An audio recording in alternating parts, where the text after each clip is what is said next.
भारत की ताकत, भारत की इकोनॉमी और भारत का रियल एस्टेट बाजार, क्या ये सुनहरा अवसर अभी है?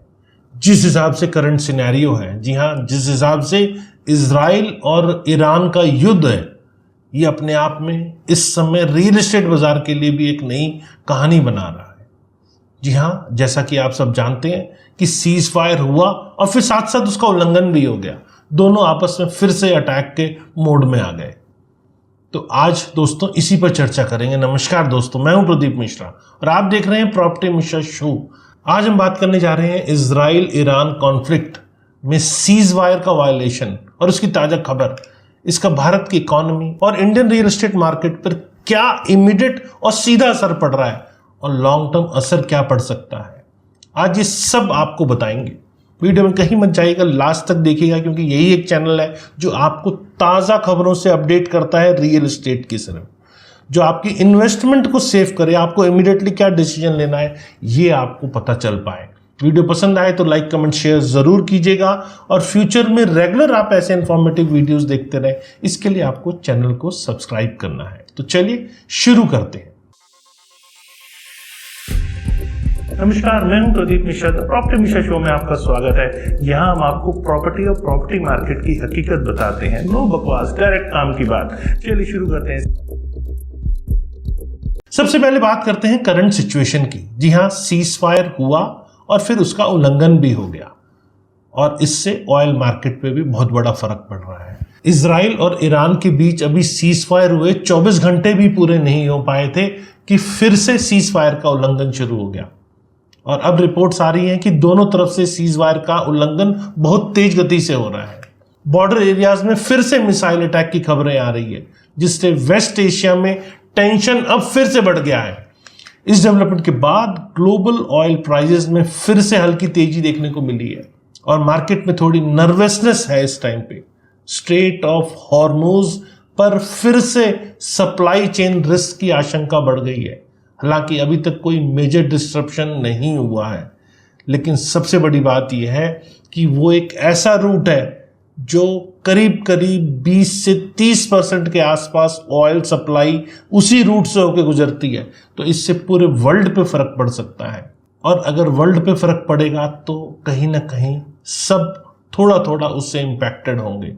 तो क्या कहती है भारत की इकोनॉमी, फ्लेक्सिबिलिटी और ग्रोथ इंडियन इकोनॉमी की क्या है, ये भी आपके लिए जानना बहुत जरूरी है। इंडिया की इकोनॉमी अभी भी स्ट्रॉन्ग फंडामेंटल्स पे टिकी है।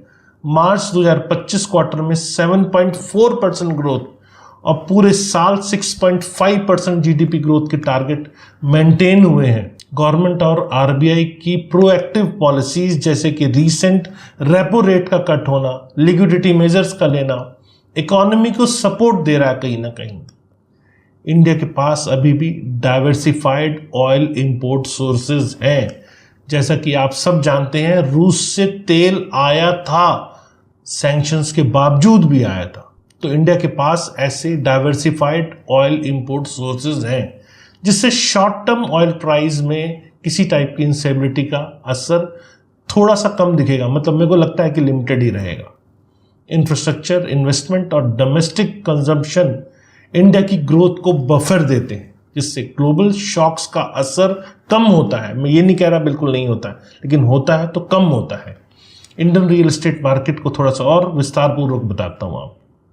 सीज फायर उल्लंघन का असर ये है कि ऑयल प्राइसेस में तेजी देखने को मिल सकती है और इसका सीधा असर कंस्ट्रक्शन कॉस्ट पे पड़ेगा, क्योंकि कंस्ट्रक्शन कॉस्ट और ट्रांसपोर्टेशन कॉस्ट ये दोनों आपस में कोरिलेटेड होते हैं और इससे डेवलपर को शॉर्ट टर्म में कॉस्ट मैनेजमेंट करना पड़ सकता है, क्योंकि स्टील, सीमेंट, ये सब की कीमतें इससे बढ़ सकती हैं।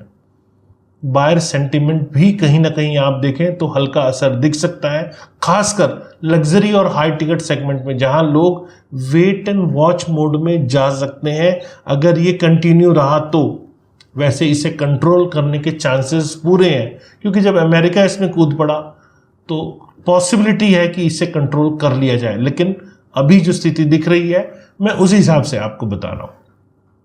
यह अफोर्डेबल और मिड सेगमेंट हाउसिंग में डिमांड स्टेडी रह सकती है, क्योंकि आरबीआई के रेट कट और गवर्नमेंट के इंसेंटिव बायर्स को सपोर्ट कर रहे हैं। और एफोर्डेबल हाउसिंग की डिमांड टेक्निकली आप देखें तो है बहुत, लेकिन जब सब लग्जरी बनाने लग जाएंगे तो एफोर्डेबल कैसे कोई खरीद पाएगा। तो आज भी ऐसे बहुत सारे लोग हैं जिन्हें छत चाहिए, जो बढ़ती कीमतों के कारण कई बार नहीं खरीद पाते। यहां एनआरआई और फॉरेन इंस्टीट्यूशनल इन्वेस्टर्स थोड़ा सा कॉशियस अपने आप को कर सकते हैं, थोड़ा सा वेट कर सकते हैं, मैं कहूँगा संभल के काम कर सकते हैं। लेकिन इंडिया की लॉन्ग टर्म ग्रोथ स्टोरी और रियल एस्टेट फंडामेंटल अभी भी अट्रैक्टिव साउंड कर रहे हैं।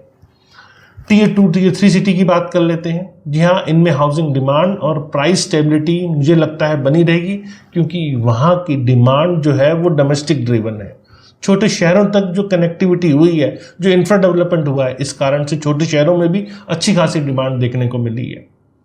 और जब कनेक्टिविटी बेटर होती है, इंफ्रा बेटर होता है, तो कंपनीज जो बड़े शहरों में अपना ऑफिस खोलना चाहती है, अपना सेटअप करना चाहती है, वो छोटे शहरों की तरफ भी अट्रैक्ट होती है। तो इससे टीयर 2 टीयर 3 सिटीज़ को अच्छा खासा फायदा मिला है, इसीलिए वहाँ की डिमांड जो है वो डोमेस्टिक ड्रिवन है। भारत का रियल एस्टेट क्यों लॉन्ग टर्म के लिए स्ट्रांग है, इसके क्या लॉजिक है, ये भी आपको बताता हूँ।